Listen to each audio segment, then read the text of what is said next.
From 1937 to 1968, redlining was a law that prevented people from living in certain neighborhoods and from getting loans from the government. The government didn't believe that people in low-income areas would be able to pay the loan back.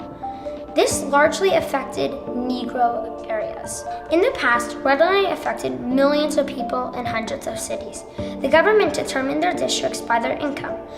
The redlining districts would typically have crime and bad living environments because the landlords would leave their buildings to go move to the suburbs. If you lived in a redline district, you wouldn't have easy access to good education and other important options. The presence of redlining still affects communities today because most white people still tend to live in high-income districts, and most minorities live in low-income districts.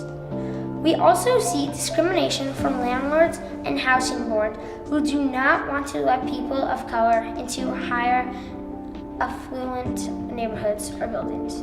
Redlining connects to a raisin in the sun because the younger family wants to move out of their redline district home into a better neighborhood. However, they cannot get a loan to buy a bigger house because of the law.